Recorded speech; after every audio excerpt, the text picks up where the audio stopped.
So this video is about how you can create your own hotspot for Doordash. What's going on, everybody? I am that driving guy, and my office gets me where I'm going. If this is your first time, go ahead and subscribe, hit the bell, and hit all. That way you're notified every time I drop a video.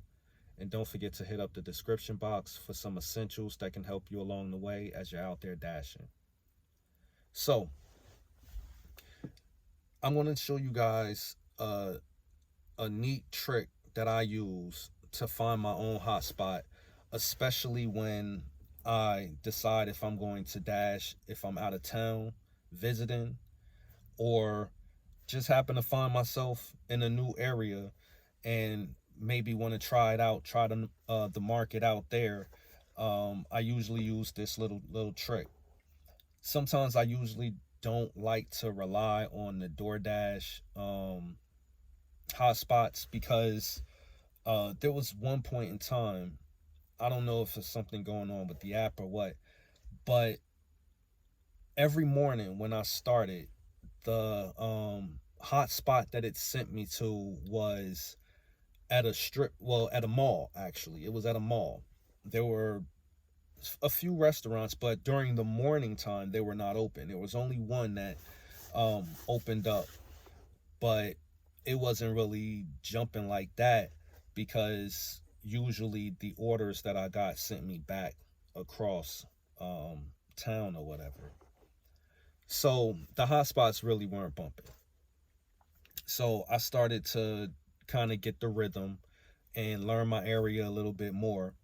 So I came up with my own personal hotspots. Now I'm going to show the little trick that I use, but I want to say there are other ways of creating your hotspot.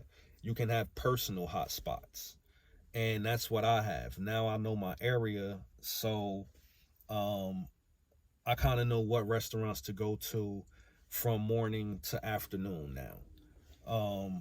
During the morning, I know that people want coffee, so I'm at the one coffee spot that be bumping, right? And McDonald's is not far from there, which is another hot spot during the morning time. People getting breakfast. So between those two places is a good bit of maybe 2 hours, right? Like 2.5 hours. And then you may know another spot to go to in the afternoon time. And from there on you reach your goals. But those will be your personal hotspots, and that's easy for you to create without even turning on the GPS for a DoorDash hotspot. You can easily just go to the places that you usually frequent, and those are your hotspots, right? So the trick that I like to use, though, if I was out of town, is I simply go into the DoorDash app itself and I update the address to wherever I am. Like, for example, I go to Jersey, right? I update the address to my mom's house, and I see all the restaurants that are in her area. So I scroll down to the most popular local restaurant in her area, and then there's a whole list of hotspots right there.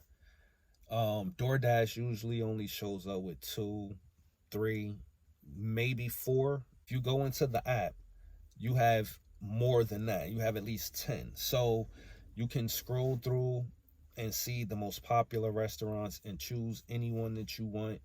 And those are all hotspots, right? Now, you can also dig a little deeper and pick a restaurant, and you can see the prices of the items that they sell. So now you kind of got an idea of, okay, if this order comes across my screen and they got this many items, the items are fairly decent price. Okay, this should be pretty decent if I get an order that comes from here. Not a guarantee. It depends on your market, but it's even better than using the DoorDash hotspots. You understand? You're gonna get orders more frequently when you're closer to the hotspot area when they come in. right? Rather than getting there after orders have already been placed. So going into the app is a great way to get all the information that you want in order to not only create the hotspot, but pick the one that's going to get you higher value orders. You can take it a step further, and at the top, you can scroll across to the to kind of filter it and select restaurants that have $3 and $4 signs. And the dollar signs mean the restaurants are more higher value restaurants. You know what I mean? High end restaurants. So, and this again depends on your market. Fortunately, they had some restaurants or whatever, but it depends on your market. I'm in San Diego now, and if I pull up, they have in a bunch of high end restaurants. But if I wanted to work that area and if I wasn't from there, I can pull that up, go to that area, and be closer to a restaurant where I know I'm going to get a high value order, right? So you can make uh, good money just by looking at the DoorDash app, and you have all the information that you need. So try that trick out and let me know what y'all think. Let me know how it works for you. If you know it already, then cool. If you don't know it, then test it out and see what I'm saying. Go into the DoorDash app, go to most popular local restaurants, and choose your hotspot. All right. So as always, I appreciate y'all. And until next time, I'ma holler.